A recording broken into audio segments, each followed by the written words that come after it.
할렐루야. 참 좋으신 우리 주님의 이름으로 문안드립니다. 오늘도 우리가 말씀 가운데 하나님이 누구신지를 깨닫게 되고 또 그분이 나와 상관이 없는 하나님이 아니라 내 인생 가운데 성경에 나오는 말씀 그대로 동일하게 역사하시는 참 좋으신 하나님이신 것을 이 시간 우리가 확신하며 나아갈 수 있게 되기를 간절히 소망합니다. 이 믿음의 확신을 통하여 하나님이 오늘 우리의 삶 가운데 선한 일을 행하실 줄로 믿습니다. 오늘 이 믿음을 가지고 우리가 출애굽기 말씀을 함께 계속 보기를 원합니다. 오늘은 출애굽기 16장 말씀. 하나님은 광야의 결핍을 풍성한 은혜로 채우십니다. 라는 제목으로 함께 말씀 보기를 원합니다. 사랑하는 여러분, 하나님은 우리 어제 말씀까지 이스라엘 백성들을 애굽에서 이끌어내시는데 홍해 바다를 가르시고 자기 백성들을 안전하게 이끌어내실 뿐만 아니라 또 쫓아오는 원수의 군대는 바다에 수장시키셔서 그 모든 두려움을 제거해 주시는 참 좋은 하나님이신 것을 보았습니다. 믿는 자들에게는 너무나 감사하고 사랑하는 하나님이지만 믿지 않는 자들, 거룩하지 않은 자들, 하나님을 대적하는 자들에게는 또 심판을 하시는 또 공의의 하나님이신 것을 우리가 또 함께 보았습니다. 자, 그렇게 은혜 가운데 이스라엘 백성이 이제 애굽을 벗어나서 광야길로 가게 됩니다. 그런데 어제 우리가 마지막에 보았던 말씀이 무엇입니까? 광야에서 3일을 걸어가는 동안에 마실 물이 없어서 그들이 여호와 하나님께 불평하고 불만하는 것을 보았습니다. 그때 여호와 하나님께서 아, 말씀하셨죠. 모세에게 한 나무를 가리키시면서 그것을 물에 던져라. 그러면 저 먹지 못하는 물도 달게 될 것이다. 라고 해서 그 나무를 던졌더니 그 물이 달게 되어서 그들이 마셨다라는 이야기가 있었습니다. 자, 이 나무는 뭐 평범한 나무입니다. 광야에서 흔히 볼 수 있는 그런 평범한 나무인데요. 이 나무가 어떤 특별한 효험이 있었던 것이 아니라 하나님의 능력이 은혜가 그 나무를 통하여 나타난 것이죠. 대부분 우리는 이 말씀 구절에서 나무를 예수 그리스도로 상징하여 해석을 합니다. 쓴물과 같은 인생을 단물로 바꾸어 주시는 우리 예수님. 그분을 우리가 상징하며 이 말씀을 읽는 것이죠. 그래서 십자가에서의 신적인 교환, 모든 저주의 소리를 축복으로, 사망에서 생명으로, 질병에서 나음으로 바뀌는 이런 기적이 예수 그리스도의 십자가를 위해서 이루어졌다라는 것을 우리에게 말씀해 주셨던 것입니다. 여호와는 치료하시는 하나님이시다. 할렐루야. 오늘 그 치료하신 하나님께서 오늘 16장 말씀에서는 공급하시는 하나님, 우리의 필요를 채워주시는 하나님으로 또한 역사하시는 것을 볼 수가 있습니다. 자, 지난 15장에서는 여호와 라파, 치유하시는 하나님이 그 면모가 강하게 드러났다면 오늘은 필요를 채우시는 하나님, 매일의 삶 가운데 만나를 베풀어 주시는 우리 하나님의 모습을 볼 수가 있습니다. 우리 빌립보서 말씀에서도 이렇게 이야기하죠. 신약 성도들도 마찬가지입니다. 나의 하나님이 그리스도 예수 안에서 영광 가운데 그 풍성한 대로 너희 모든 쓸 것을 채우시리라. 할렐루야. 하나님은 우리의 필요, 일용할 양식을 반드시 채워주시는 분이심을 믿으시기를 축복합니다. 우리의 욕심이 아니라 우리의 삶의 필요를 채워주신다라는 것입니다. 오늘 말씀을 크게 두 단락으로 나누어서 함께 살펴보기를 원하는데요. 먼저 1절부터 12절, 이스라엘의 원망도 들어주시는 하나님에 대해서 우리 함께 보기를 원합니다. 자, 오늘 1절 말씀해 보니까 이스라엘 자손의 온 회중이 엘림에서 떠나 엘림과 시내산 사이에 있는 신광야에 이르니 애굽에서 나온 후 둘째 달 15일이라. 자, 이스라엘이 엘림, 물이 풍성했던 그 오아시스 지역을 이제 떠나서 엘림과 시내산 사이에 있는 신광야라고 하는 곳에 도착하게 되었습니다. 자, 지금 출애굽한 것이 니산월 14일이었죠. 첫째 달 14일이었습니다. 지금은 둘째 달 15일이 되었으니까 한 달하고 하루가 더 지났네요. 그리고 이제 신광야에 들어서게 되었습니다. 물 있는 곳을 떠났죠. 그리고 애굽에서 가지고 나온 식량도 아마 거의 다 떨어졌을 것으로 예상이 되어집니다. 그때에 이런 상황 가운데 이스라엘 백성들이 또 원망을 합니다. 뭐라고 이야기를 합니까? 3절에 보니까 이스라엘 자손이 그들에게 이르되 우리가 애굽 땅에서 고기 가마 곁에 앉아 있던 때와 떡을 배불리 먹던 때에 여호와의 손에 죽었더라면 좋았을 것을 너희가 이 광야로 우리를 인도해내어 요온 회중이 줄여 죽게 하는도다. 이게 무슨 말입니까? 애굽에 있을 때는 우리가 고생은 했지만 먹을 것은 있었다라는 그런 불평을 하고 있는 것이죠. 지난날에는 물이 없어서 불평하고 오늘은 이제 먹을 것이 떨어져서 먹을 것 때문에 불평하는 것을 볼 수가 있습니다. 자, 이스라엘은 어려움이 닥칠 때마다 지도자에게 불평하고 하나님을 향하여 원망을 쏟아내는 것을 볼 수 있습니다. 자, 이때 하나님께서는 어떻게 반응하시는지 볼까요? 4절입니다. 그때에 여호와께서 모세에게 이르시되 보라 내가 너희를 위하여 하늘에서 양식을 비같이 내리니 백성이 나가서 일용할 것을 날마다 거둘 것이라 이같이 하여 그들이 내 율법을 준행하나 아니하나 내가 시험하리라. 자, 우리 백성들의 불평에 대하여 책망하시고 심판하시는 것이 아니라 아니, 물론 책망은 하시죠. 그러나 하나님이 누구이신지를 보여주시는 것이 더 중요한 하나님의 우선순위였다는 거예요. 하나님의 마음이 참 이 불평불만 많은 이 백성들에게 내가 누군지 정말 보여줘야 되겠다. 알게 하기를 원하셨다는 것입니다. 하나님은 어떤 분이십니까? 공급하시는 하나님이시라는 것입니다. 만나와 메추라기를 준비하여 먹여주시는 하나님이시라는 것입니다. 비록 불평하는 백성들이었습니다. 그러나 아직 그들은 하나님을 알지 못하는 자들이었기 때문에 우리 인생의 여정으로 따지면은 갓 태어난 어린 아이와 같은 처지에 있는 거죠. 아이가 뭘 알겠습니까? 배가 고프면 울고 목이 마르면 떼를 쓰고 가지고 싶은 것이 있으면은 막 말도 안 되는 억지를 부리는 것이 어린아이의 모습 아니겠습니까? 하나님께서 그런 이스라엘을 그런 어린아이와 같이 여겨주시면서 참아주시고 그들에게 하나님 아버지가 누구이신지를 계시해 보여주시기를 원하셨다라는 것입니다. 그래서 말씀을 보니까 아침에는 만나, 저녁에는 메추라기를 공급해 주셨대요. 뭐 여담이지만 하루에 2끼를 먹었다는 얘기죠. 우리는 하루에 몇 끼 먹습니까? 3끼 먹고 있죠. 사실 어떤 사람들은 요즘 하루 3끼 먹는 것이 과하다라고 여기시는 분들도 있을 거예요. 그래서 간헐적으로 금식을 하는 것이 오히려 우리 건강에 더 유익하다라고 이야기하시는 분들도 많이 있습니다. 하루 3끼 꼬박꼬박 다 먹고 또 어떨 때는 야식도 먹고 과식을 하게 되면요. 예, 이게 오늘날 현대병들의 많은 원인이 되고 있다라고 하는 것입니다. 하나님께서 2끼를 먹이신 데는 다 또 이유가 있지 않으실까요?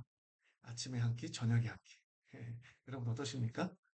아, 적절하게 좀 먹는 지혜가 필요하다는 생각입니다. 아무튼요, 하나님은 이렇게 필요를 채워 주시는 분이다라는 것입니다. 그러니까 우리가 욕심대로 뭐 하는 것을 이렇게 들어주시는 건 아닙니다. 우리도 아이들을 키울 때 아이들이 원하는 것을 다 해주진 않지 않습니까? 어떤 것이 유익한 것인지 또 유익하지 않은 것인지 분별해서 아이들에게 공급을 해줍니다. 하나님께서도 마찬가지예요. 우리는 다 알지 못할 때가 있지만 하나님은 다 아시고 그것들을 구별하여 우리의 삶 가운데 꼭 필요한 것들을 채워 주신다라는 것입니다. 자, 그럼 오늘 하나님께서 이런 공급하시는 하나님으로 16장에 나타나시는데 이런 이야기들을 통해서 우리에게 무엇을 가르쳐 주고 싶으신 것일까요? 하늘에서 막 양식을 비같이 내려주시는 이 하나님께서 그리고 그 은혜를 따라 먹이시면서 사절에 보니까 시험하시겠다라고 하셨는데요. 율법을 준행하나 아니하나 시험하시겠다고 하시는데요. 무엇을 시험하기를 원하실까? 그리고 이런 것들을 통해서 무엇을 계시하고 싶으셨을까? 우리가 13절부터 마지막 36절까지를 통해서 하나님의 6가지 속성과 그리고 또 교훈은 무엇인지 함께 우리가 말씀을 보면 원합니다. 자, 먼저 첫 번째로는 하나님은 은혜의 하나님이시다라는 것입니다. 오늘 12절 말씀을 보십시다. 내가 이스라엘 자손의 원망함을 들었노라. 그들이 말하 이르기를 너희가 해질 때에는 고기를 먹고 아침에는 떡으로 배부르리니 내가 여호와 너희 하나님인 줄 알리라 하라 하시니라 라고 말씀하시는 것을 볼 수가 있습니다. 자, 여러분들 보십시오. 하나님은요, 어, 우리 인간의 연약함, 그것을 알고 계시는 분이십니다. 우리가 본질적으로 우리가 믿음이 없고요. 또 상황이 어려워지면 불평불만을 하고 참 여러 가지 환경 가운데 연약한 존재. 두려움 가운데 불안에 떠는 그런 존재인 것을 알고 계신다는. 그래서 하나님은 때론 우리가 수고하지 않은 것을 은혜로 공급하여 주시기도 한다는 것입니다. 이스라엘 백성들은 어떤 은혜를 공급받았습니까? 만나와 메추라기로 광야의 그 결핍된 상황 가운데 날마다 먹여주시는 은혜를 경험했다는 것입니다. 이것은 순전한 하나님의 은혜였다는 것입니다. 하나님은요, 이스라엘이 하나님의 도움으로 살 수 있도록 하기 위하여서 하나님은 광야로 인도하셨다는 것입니다. 광야에서는 어떻습니까? 농사도 할 수 없고요. 어떤 비즈니스 등 아무것도 할 수 없는 곳이 바로 광야입니다. 오직 하나님의 은혜로만 살 수 있는 곳으로 인도하여서 내 힘으로 다 할 수 있어. 하나님이 없어도 할 수 있어. 라고 하는 우리의 교만을 꺾으시고 우리를 겸손한 존재로 만들어 가신다라는 것입니다. 생각해 보십시오. 한 달간 오아시스에 머물다가 신강료로 나오자마자 이제 굶주림의 문제, 먹고 사는 문제가 걱정이 되니까 두려움이 밀려왔죠. 애굽에서 가지고 나온 식량도 다 떨어졌습니다. 그러나 이때가 바로 하나님의 은혜로 사는 것이 무엇인지 배우는 때가 되는 것입니다. 그래서 여러분들 12절 말씀 내가 이스라엘 자손의 원망함을 들었다. 그들에게 말하여 이르기를 너희가 해질 때는 고기를 먹고 아침에는 떡으로 배부르리니 내가 여호와 너희의 하나님인 줄 알리라 하라 하시니라. 여호와 하나님께서 말씀하고 계신다는 것입니다. 연약한 자들을 위해 하늘의 능력을 은혜로 베풀어 주신다는 거예요. 사람의 힘으로 행한 것임을 자랑하지 못하게 하시고요. 또 이런 광야의 길로 인도하셔서 그들의 힘이 빠지도록 하시는 거죠. 은혜로 살아가는 것을 배우게 하신다는 것입니다. 또 어떤 것을 또 우리가 배울 수 있습니까? 하나님은 은혜를 베푸시는데요. 그 은혜를 날마다 베푸시는 분이시다라는 것입니다. 매일의 만나라는 것을 기억하십니다. 매일의 만나인 것입니다. 자, 이스라엘은요, 매일 아침 만나를 공급받았습니다. 날마다 하늘로부터 내려오는 양식을 먹고 살았다는 것입니다. 광야 40년의 시간 동안 하루도 빼먹지 않고 그 백성을 먹이신 하나님의 역사를 우리가 볼 수 있는 것입니다. 주기도문에도 우리가 예수님께서 그렇게 기도하라고 말씀하시죠. 우리에게 일용할 양식을 주옵시고 하나님이 매일 하늘로부터 우리에게 은혜를 베푸시는 하나님이시기 때문에 우리가 이렇게 기도할 수 있는 것입니다. 자, 그리고 매일 이런 은혜를 베풀어 주시는 하나님은요, 그 과정 안에서 우리를 시험하시기를 원한다라고 말씀하셨죠. 무엇을 시험하십니까? 하늘에서 양식을 비같이 내려주시지만 그 매일의 은혜 앞에서 하나님의 율법대로 준행하는지 아니하는지 하나님은 우리를 테스트해 보기를 원하신다라는 것입니다. 이 한 번에 그냥 평생 먹고 살 것을 다 공급하신다라고 말씀하시는 것이 아니라 매일의 양식을 공급하신다라는 거죠. 그리고 그 하나님의 말씀을 의지하여 그렇게 살아가는지를 보길 원하신다는 것입니다. 무엇을 시험하셨습니까? 매일 하나님이 주시는 것에 만족하며 매일 만족과 감사로 살아가는지 여부를 시험하시는 것입니다. 어떤 사람들은요, 오늘의 공급함을 만족하지 않고 더 많이 가져려고 하루를 만족하지 못하며 살아갔답니다. 오늘 16장 20절 말씀에 보니까 어떤 사람들은 모세에게 순종하지 아니하고 매일의 만나에 대하여 믿음을 가지지 아니하고 더러는 아침까지 두었더니 오늘 거둔 것을 내일 것까지 이렇게 먹을 걸 남겨두고 그랬다는 거예요. 그랬더니 어떻게 되었습니까? 벌레가 생기고 냄새가 난지라 모세가 그들에게 노하였다라고 이야기합니다. 자, 어떤 사람들은 일용할 만큼이 아니라 내일 먹을 것까지 더 많은 것을 가지고 아껴놓고 내일 또 먹으려고 쟁여놨다는 것. 그러나 그런 것들은 쓸모없게 되었다는 것입니다. 이스라엘 사람 중에 이 단순한 명령을, 이 시험을 통과하지 못하는 사람들이 있었다라는 것을 기억하면 이것이 그들의 문제가 아니라 오늘 우리 삶의 문제일 수 있다라고 하는 것을 우리는 경각하며 이 말씀을 보아야 되는 것입니다. 오늘의 은혜를 우리는 내일도 여전하게 기대하며 살아가야 하는 것입니다. 오늘 하루로 끝나는 것, 내일은 은혜가 없으면 어떡하지? 이런 두려움 가운데 살아가시기를 하나님은 원치 않으신다라는 것. 내일의 양식을 위해 오늘 염려하는 것은요, 오늘을 만족하지 못하게 되는 것입니다. 여러분들, 내일 것을 준비하지, 또 그 다음 것을 준비하지, 또 그 다음 것을 준비하지, 그러지 못하면 불안함. 이러면요, 우리가 어떻게 인생을 만족하며 살아갈 수 있게 되겠습니까? 오늘의 은혜, 이것은 내일도 하나님이 여전히 날마다 베푸시는 은혜가 될 것이다. 라는 것을 우리는 기억하며 살아야 될 것입니다. 세 번째는 무엇입니까? 하나님께서는 남지도 않고 부족하지도 않게 베푸시는 하나님이시다. 라는 것을 깨달아야 됩니다. 자, 하늘로부터 만나가 내려옵니다. 그런데 내리는 지역에 어떤 곳에는 더 많은 것이 모였고 어떤 곳은 조금이 모였기도 하고 그랬겠죠. 또 어떤 사람은 손이 빨랐습니다. 그래서 더 많이 가져가기도 하고 어떤 사람은 손이 느렸습니다. 움직임이 불편했습니다. 그래서 조금만 걷어가기도 했습니다. 그런데 어떤 결과가 있었습니까? 오멜로 이렇게 막 데워보는 거죠. 내가 얼마나 담았나? 오멜로 이렇게 거둔 것을 이렇게 데워보니까 자, 어떤 사람은 많이 거둔 것 같고 어떤 사람은 적게 거둔 것 같으나 결국에는 딱 필요한 만큼 되어서 누구도 부족함이 없었다. 이게 각 사람은 먹을 만큼 거두었더라라고 이야기하는 거죠. 그러므로 여러분 이 다른 사람의 것과 비교할 필요가 없는 것입니다. 할렐루야. 자, 우리 사도 바울도 고린도 성도들에게 쓴 편지 고린도서 8장 14절 15절에 보니까 이렇게 기록하고 있습니다.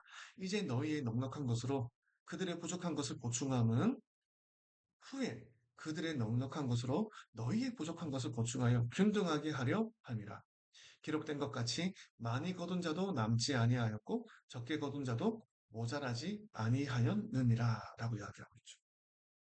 예. 내가 부족할 때도 있고 그래서 다른 사람의 도움받을 때도 있고, 또 반대로 내가 넉넉해서 다른 사람의 결핍을 도와줄 때도 있다라는 것입니다. 그러니까 지금 당장의 나의 어떤 가지고 있는 것을 뭐 이렇게 다른 사람과 비교할 필요가 없다라는 것입니다. 딱 맞게 공급하신다는 것이죠. 하나님은 그 백성들이요, 우리 모든 하나님의 자녀들이 균등하게 다 잘 살기를, 부족함 없이 넉넉하게 살기를 기뻐하시는 아버지이시라는 것입니다. 내게 남는 것이 있으면 부족한 사람을 위해 베풀기를 기뻐하신다는 거죠. 여러분, 하루 3끼 이상 먹으면은 탈납니다. 그리고 여러분, 우리 부족할 때는 어떻습니까? 다른 사람의 도움을 받을 수 있는 겸손함도 필요한 것입니다. 하루 3끼를 못 먹고 살아도 또 어떻습니까? 탈이 납니다. 그러므로 우리가 균등하게 참 잘 사는 것이 좀 하나님의 은혜다라는 것을 기억해야 되겠습니다. 우리 이 부분에 대해서는 정말 잠언의 지혜자의 말씀을 또 우리가 배울 필요가 있습니다. 잠언 30장 8절과 9절에 이런 기도의 내용이 있습니다. 곧 헛된 것과 거짓말을 내게서 멀리하옵시며 나를 가난하게도 마옵시고 부하게도 마옵시고 오직 필요한 양식으로 나를 먹이시옵소서. 혹 내가 배불러서 하나님을 모른다 하여 여호와가 누구냐 할까 하오며 혹 내가 가난하여 도둑질하고 내 하나님 이름을 욕되게 할까 두려워함이니이다. 할렐루야. 이 잠언의 기도에서 지혜를 배울 수 있게 되기를 주님의 이름으로 축복합니다. 그리고 또 네 번째로 자, 이렇게 하나님께서 모든 것을 공급하여 주시지만 그래도 우리가 해야 할 일이 있다라는 것입니다. 어떤 일이 있을까요? 매일 아침 나가서 만나를 거두는 것은 우리가 해야 될 일입니다. 자, 16절 말씀에 여호와께서 이같이 명령하시기를 너희 각 사람은 먹을 만큼만 이것을 거둘지니 곧 너희 사람 수요대로 한 사람에게 한 오멜씩 거두되 각 사람이 그의 장막에 있는 자들을 위하여 거둘지니라 하셨느니라. 할렐루야. 물론 하나님이 모든 것을 다 공급해 줄 수 있습니다. 우리가 누워 있는데 우리 집 장막으로 만나가 막 이렇게 두두두두두두 그냥 필요한 만큼 막 이렇게 택배요 막 로켓 배송처럼 이렇게 들어올 수도 있겠죠. 근데 그렇게 하지 않으셨다는 겁니다. 예수님께서도 죽은 나사로를 살리실 때 무덤의 돌을 옮기라라고 명령하셨습니다. 기적적으로 하나님의 손가락 이렇게 예수님의 손가락 이렇게 해서 돌을 굴릴 수도 있겠지만 우리도 그 하나님의 역사에 하나님의 그 놀라우신 일에 참여하도록 만드신다는 거예요. 그래서 만나도 직접 거두어야 된다고 말씀하셨습니다. 그리고 그 거둔 만나를 어떻게 하라고 되어 있습니까? 그의 장막에 있는 자들을 위하여 거두는 것이다라고 이야기하셨죠. 거둔 만나는 자기 장막에 있는 자기 가족을 먹일 뿐만 아니라 또 혹시 우리 이웃 가운데, 이웃 장막 가운데 일할 수 없는 연약한 이웃이 있을 수 있지 않습니까? 그래서 일할 수 없는 이웃과 함께 나누는 것입니다. 그러니까 우리가 보았던 고린도후서 8장 14절, 15절에서 우리가 보았던 것처럼 우리의 넉넉한 것으로 부족한 자를 보충하고 우리의 또 그들의 넉넉함으로 우리의 부족함을 보충하는 일들이 있을 수 있다라는 것이죠.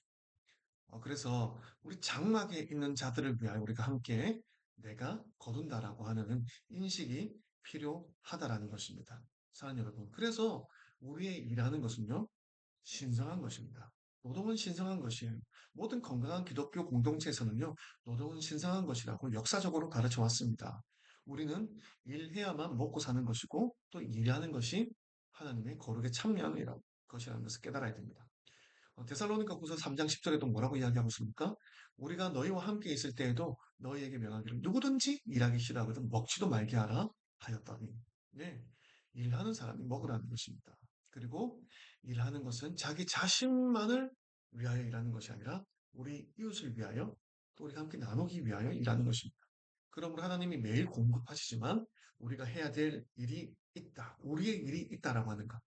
이것이 참 감사한 제목이다. 라는 것도 하나님께서 깨닫게 하시는 것입니다. 자, 다섯 번째.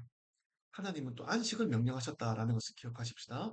우리가 매일 열심히 일해야 되지만 안식일에는 우리가 편히 쉬며 쉼과 안식을 누려야 하는 것입니다. 그런데 이스라엘 가운데 어떤 사람들은요, 안식일에도 일하지 않고 일곱 번째 날에도 또 들여나가서 혹시 만나가 다 없나? 두리번두리번거리며 하는 사람들이 있었다는 거예요. 27절에 보니까 일곱째 날에 백성 중 어떤 사람들이 거두러 나갔다가 얻지 못하니라.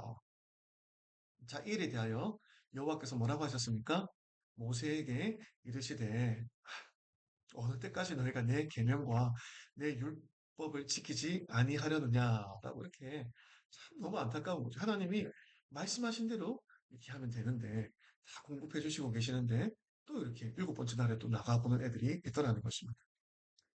자, 29절에 볼지어다 여호와가 너에게 안식일을 줌으로써 여섯째 날에는 이틀 양식을 너에게 주는 것이니. 자, 안식일을 주었기 때문에 여섯 번째 날에는 안식일목까지 이틀치를 주셨다라는 거예요.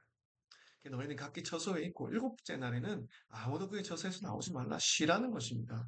쉬라는 것이. 자, 그래서 이스라엘 백성들이 일곱째 날에는 안식을 할 수 있게 되었다라는 것입니다. 자, 여러분, 안식이 참 중요합니다. 일주일에 하루는요, 우리가 가족과 함께 하면서 모든 우리의 어떤 노동에서 벗어나서 쉬는 것을 해야 됩니다. 이것이 주님의 명령이며 은혜인 것입니다. 쉬지 않고 일하지 않습니까? 달랍니다. 우리 몸이 고장이 납니다. 특별히 우리 한국 사람들 좀 열심히 일하죠. 어떨 때는 일 중독이 아닌가 생각이 들 만큼 열심히 일합니다. 그런데 이런 것에서 벗어나서 또 쉬는 것을 잘하는 것이 필요합니다. 노는 게 나쁜 것이 아니라는 인식이 필요합니다. 잘 노는 일이 필요하다라는 인식이 필요합니다. 여러분들 꼭 열심히 일하고 사역 계획을 세우실 때에 1년의 사역 계획을 세우고 1년에 내가 열심히 할 계획을 세우실 때 휴가와 쉼에 대한 계획도 함께 세우시기를. 그것이 건강한 삶, 장기적으로 롱런하는 인생이라는 것을 기억해야 되고 하나님의 명령이요 은혜라는 것을 기억하시기를 축복합니다. 마지막 여섯 번째, 하나님은 약속의 땅, 천국에 이르기까지 우리의 필요를 채우신다라는 것을 기억하십시다. 만나가 언제까지 내렸습니까? 네, 광야 40년 동안 만나를 먹으셨습니다. 가나안 땅 적경에 이르기까지 그들을 먹으셨다는 것. 가나안 입성 전 40년 동안 만나를 먹이신 것을 기억하십시다. 왜냐하면 광야에서는 경제 활동을 할 수 없기 때문입니다. 그때까지는 하나님께서 자기 백성을 먹이시고 돌보셨다는 것. 만일에 하나님께서 우리를 광야의 인생길로 몰고 가십니까? 정말로 하나님께서 우리를 먹이신다는 것을 정말로 마음을 신뢰하시면서 그 길을 따라가시면 하나님이 공급하시고 먹이십니다. 상황을 바꿔가시고 환경을 바꿔가시고 심지어 나라의 법까지 바꿔가시면서 하나님을 공급하시는 것을 경험하셔야 됩니다. 그 하나님을 체험하셔야 됩니다. 그 하나님을 신뢰하셔야 됩니다. 하나님께서 우리 믿는 자들을 천국 입성까지 인도하시고 먹이시고 책임져 주시는 것입니다. 하나님은 우리의 기본적인 의식주를 책임지시고 광야 같은 세상 가운데서 안식할 수 있도록 하시고 가나안에 들어가기까지 책임져 주시는 분이시다라는 것입니다. 천국까지. 우리를 그렇게 넉넉하게 인도하여 주실 하나님을 찬양하며 믿음으로 살아가는 저와 여러분 될 수 있기를 주님의 이름으로 축복합니다. 승리합시다.